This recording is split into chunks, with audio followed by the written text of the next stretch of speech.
Benvidas e benvidos ao primeiro capítulo da primeira temporada do videopodcast de FEMUPO, O Fío que nos une. Non pode empezar de mellor maneira que tendo o meu carón a unha muller a que admiro, a que a teño como referente e que ademais é unha muller que nin é un número, nin é unha víctima, nin é Noelia Míguez. Ela é pois unha muller que ha conseguido darlle a volta a unha situación que gracias a moitas cousas hoxe a temos aquí, pero que podería ser que hoxe non estivera aquí. Polo tanto, para min é un auténtico orgullo, Noelia, que estés inaugurando este camiño, este fío que nos une. Emocióname porque non pode ser de outra forma, porque significas moito para nós, ti xa o sabes, pero que isto empece contigo é precisamente para que ese fío que nos une conecte a moitísimas mulleres, a máis mulleres, máis nenas que estén en situacións complicadas das que poidamos pois prestarlle axuda, non? Que se sumen a ese fío. Noelia, gracias. Escoítame, mira, a tua historia é unha historia, xa me recompoño, xa vamos a calmarnos, vale? A tua historia é unha historia, bueno, pois bastante recoñecida, porque ti fixeches, pois, da tua historia unha forma de reeducación da sociedade, de volver a revictimizarte as veces que fixeran falta, simplemente con tal de axudar, non? Con tal de que ninguén máis le poidera volver a pasar o que che pasou a ti. Pero a min gustaríame saber, porque tampouco vamos a afondar en toda a tua historia, que situación tes agora? En que situación nos atopamos con Noelia Míguez? Bueno, primeiro que gracias por pensar en min para inaugurar este fío que nos une e que para min vos tamén sodes moi importantes. Jolín, non podemos empezar así, no. Temos que seguir porque polo menos temos que dar un poquinho máis de información aos as persoas que nos están vendo. Cal é a situación na que te atopas agora, Noelia? Vale, pois agora mismo a miña exparexa bueno, estaba cumprindo prisión, o sea, unha pena, saleu. Unha pena, vamos a matizar, unha pena solamente conseguimos que ese personaxe estuvera preso, o sea, 10 anos, e agora está libre. Libre totalmente. Totalmente. Ao 100%. E non temos nin garantía nin de que haxa, pois que tampouco nos valdría de moito porque o dano está feito, non? Pero bueno, o sea, que podería perfectamente volver a facerllo a outra muller e seguir así continuamente ata que ti tes medo, Noelia? Sí, pero estou como acostumbrada, que é unha pena ter que dicir isto, pero estou acostumbrada a ter medo. É dicir, ti vives con medo constantemente? Sí. As tuas en alerta, o teu corpo está sempre en alerta. En alerta, nunca salgo da casa e non sei se vou volver, porque non sei se a mellor vou a facer a compra e a mellor estáme esperando na esquina do supermercado, ou a mellor quedo cunha amiga para tomar un café e está nesa mesma cafetería. Non o sei, é verdade que non vi nunca ahora, pero non sei se mañá o vou a ver. Claro, porque ti, ademais, tampouco, é dicir, nin orden de afastamento, nin, bueno, non haber orden de afastamento, non hai nin pulseira, nin hai, xa non tes o teu, a túa escolta, é dicir, a túa persoa ou a túa policía que che mantiña, xa nada, non hai a tempro, non hai nada, non? O único, é verdade que o último policía que tuve de seguridade, de vez en cando sígueme chamando, pedeume permiso para decirme se me iba a molestar que me chamara de vez en cando, dixenlle que non, que sen ningún tipo de problema, e case todos os meses me chama para preguntarme que tal estou ou se teño algunha novedade, que eu agradezco moito. É dicir, volvemos ao que falamos moitas veces, que é de que a importancia do extra das persoas, non a importancia da empatía das persoas, pero ti, salvo que esa persoa está facendo un extra do seu traballo, porque ve que a situación é complicada, non tes absolutamente nada. Nada. Nin ti, nin o teu entorno, claro. Nada. Non temos nada, nin sabes onde está, é dicir, o sea, que nin siquiera non ten isto de decir, pois non podes estar nesta poboación ni nada, el volveu a casa, entendemos que volveu a casa sen problema ningún. Sei que, bueno, eu son de cerca de Santiago, sei que en Santiago non está, porque, bueno, pues, unha persona dedicada a isto díxome que non estaba na casa, pero que non me pode dicir onde está. Outra vez que falei con esa persona, pedinlle por favor que me dixera onde estaba, díxome que non podía facer, e díxome, para que lo queres saber? Pois quero saberlo, porque se eu mellor mañán, un exemplo, quero ir de vacacións a Málaga, pero sei que está ele en Málaga, entón non vou. Que dá igual que me podo encontrar calquer día da miña vida en calquer sitio. Pero é triste, Noelia, é moi triste tener que escuchar, é moi triste ter que escoitar que é a propia vítima a que ten que buscar esas respostas que ellas debería de dar pois o sistema, e que é a propia vítima que ten que buscarse ese escudo, esa protección, porque, bueno, pois eu escoitaba ter unha entrevista que a túa vida pois vale 10 anos, non? Vale 10 anos, sí. 10 anos. A miña vida estaba con garantía hasta fai 3 meses, pero ahora a garantía se acabou. Entón pode ser que teña suerte e estar moi ben durante moitos anos ou durante toda a vida, pero pode ser que non. Entón, pois pode ser que mañá non podamos falar. E como é vivir con ese medo, Noelia? Sei que unha resposta, pues dirás, jova, Raquel, pois como vai a ser? Unha porquería, claro, pero eu o que quero é transmitir, sobre todo esas persoas que teñen o mellor a dúbida, ou que en algún momento dado poñen en duda, non, pois esta realidade que temos enriba da mesa, e non é unha realidade buscada polas mulleres. Como é sentir ese medo? É unha pena, pero estou acostumbrada. Non te sei dicir exactamente que é vivir con medo, porque estou tan acostumbrada que vexo normal. Vexo normal estar atenta a todo, ou a todas as esquinas, ou que ahora sin querer escoitemos un ruido que non está previsto que salga aquí neste momento, entón xa estou asustada. En alerta. Sí, ou ao mellor estou falando contigo en algún sitio e vexo pasar como unha persona, entón teño que mirar que persona é. Seguramente non conozca de nada esa persona que pasou, pero teño que mirar sí ou sí. Entón estou como acostumbrado. E que claro, eu o que me podía imaginar é que ese medo pois pasara, é dicir, que ese medo en algún momento vou a decirlo así entrecomillado, que se curara, pero cando ele estaba encerrado tamén tiñas esta sensación? Sí. Sí, non? Sí, porque eu non sabía se podía vir alguén do seu lado, un amigo, unha amiga, non sabía. Entón, ao final é como unha defensa que se crea no corpo. Pasaches unha situación, entonces o meu corpo está en alerta sempre. Igual que quero disfrutar día a día polo que poida pasar. Vale. Agora, falando desa alerta, dese corpo en alerta, desas células en constante alerta, ti desenrolastes unha enfermedade, sí. Esclerosis múltiple, sí. Levas 3 anos, 3, 4 anos, non? No, 3 anos, non? Crees que ten algo que ver? O último episodio que vivín con el, máis un pouco do anterior, de estar, o que diste, de estar en alerta, que o meu corpo estuvera en posición de defensa todo o tempo, acelerou.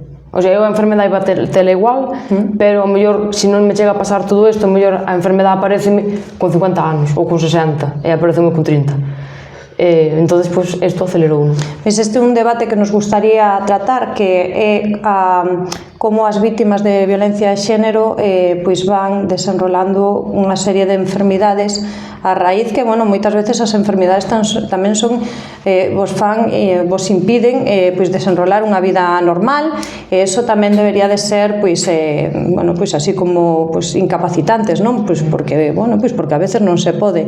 Ti tes o teu traballo, fomos a túa boda, é dicir, xa estamos, vamos a cambiar xa un poquinho de tercio, tes unha vida moi prometedora, tes unha vida na que ademais che desexamos que nos poida seguir contando todos esos avances de futuro, pero quero volver un pouquiño á relación que tiñas con esta persoa. Quero que as nosas, sobre todo as nosas espectadoras máis xóvenes saiban recoñecer eses tipos de alarmas, esas red flags que ti non supeches ver no seu momento, que no libro describes moi ben, e que agora me gustaría que nos relataras, por exemplo, unha, dúas, de decir, oyes, é que se vos pasa isto, amiga, aí non es. Pois, por exemplo, o que máis se fala é, sobre todo, a de controlar. temos moi, bueno, eu agora xa non, pero eu tiña moi metido na cabeza de que se me controlaba o móvil, que era porque me quería, e non pasa nada. A típica frase de, bueno, le dejo que entre en mi WhatsApp, porque total non tengo nada que ocultar. Le dejo la contraseña de mi Instagram, porque total non tengo nada que ocultar, e eso tamén porque me quere, porque se preocupa por mí. Entón, eso é o que máis metido teñen na cabeza, de, ou se se cela, o máis grande sobre todo é se se cela. Se se cela, porque me quere. Se celas bien. Sí, se se celas bien, e se non se celas, que pasa de mí. Entón, eso é en plan, non. O sea, de aí non.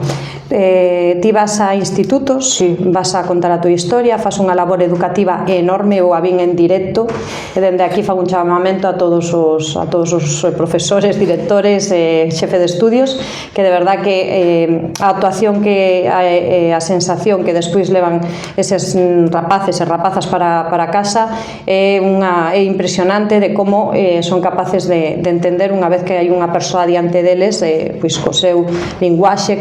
O primeiro que me din é que non contaban que eu fora esa vítima da que eu falaba, porque ao principio da charla non digo que eu son que fui unha vítima, senón que conto unha mentira e conto como en terceira persona. E din que non contaban comigo, porque ahora, sin darnos conta, sigue vendo ese prototipo de muller maltratada. Entón digolles que por que non contaban comigo. Sigue pasando, non? Sí. Que pensan que a unha muller maior do rural, o sea, unha señora, unha... Sí. Hai, por suerte, moito alumnado que di que non, que calquera pode ser maltratada, pero é ese pequeno porcentaje que te sigue dicindo de non, é que ti eres nova, é que tes estudios, non tes fillos. Entón, claro, non entras dentro do prototipo de muller maltratada. E despois, o que casi sempre, en casi todos os centros, por non dicir todos, recibo son despois mensajes, sobre todo por Instagram, de estuve en tu charla, tengo unha amiga que estuve en tu charla, me sentí reflejada, ou meses despois, ou incluso algún ano, que me di, estuve en tu charla e gracias a ti pude salir, ou gracias a ti me enteré que había un CIM no meu pueblo, entonces chamei ou avisei a unha amiga e fun hasta ali.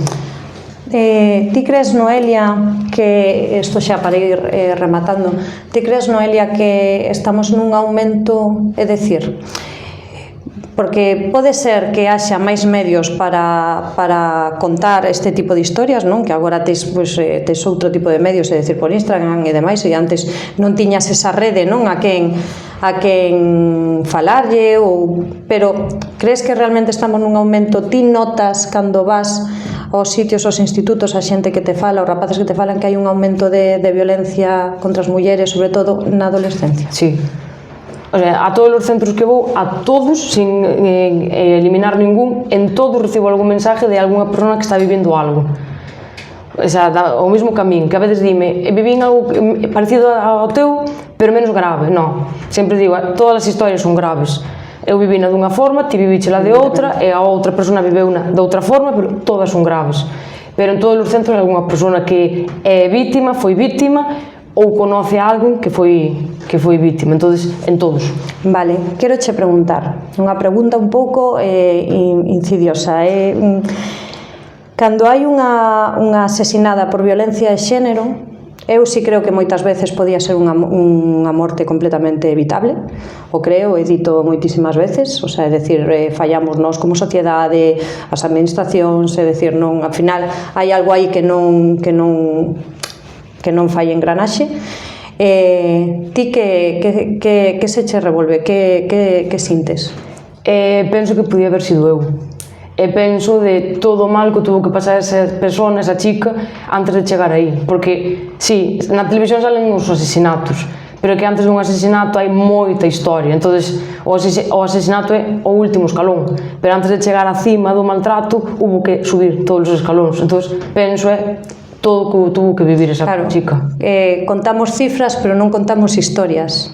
E ás veces as historias son UCIs, son secuestros incluso, son encerronas, son moitas cousas, e despois nos contamos as vítimas que nin sequera son o reflexo da realidade que hai, non?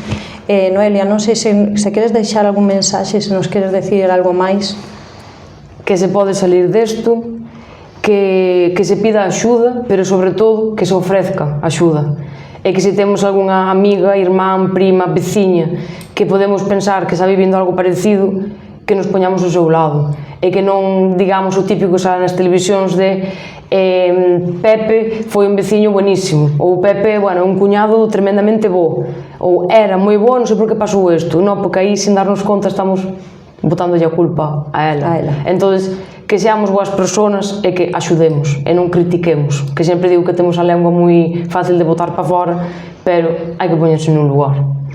Pois con este mensaxe de Noelia, o carón de calquer muller, de calquer vítima, xa sea de mulleres vítimas de violencia de xénero, de bullying, calquer maior que este sufrindo maltrato, é dicir, que sexamos capaces de dar un paso frente e pornos o carón de elas, de eles, e que sumemos, que axudemos e que entre todos fagamos que por fin ese engranaxe funcione e que o que non podemos permitir e teño que acabar con esta reivindicación é que unha vida valga 10 anos 8 puñaladas onde realmente a finalidade era asesinarte, o que menos esperaba él era que non fora o caso e que hoxe temos a sorte, te temos aquí, pero que a finalidade non era esa e solamente pois tivo un castigo de 10 anos nunha cárcel, bueno, pois daquela maneira, non? Sí.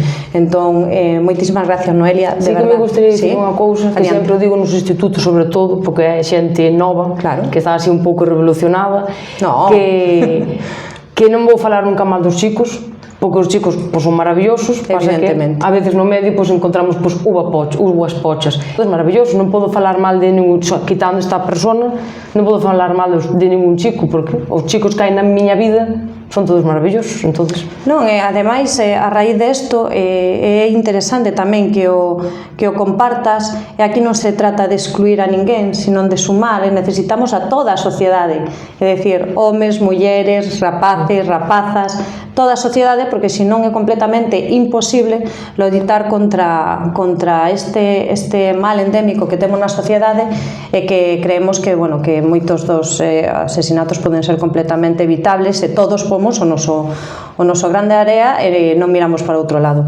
Noelia, gracias. A vos.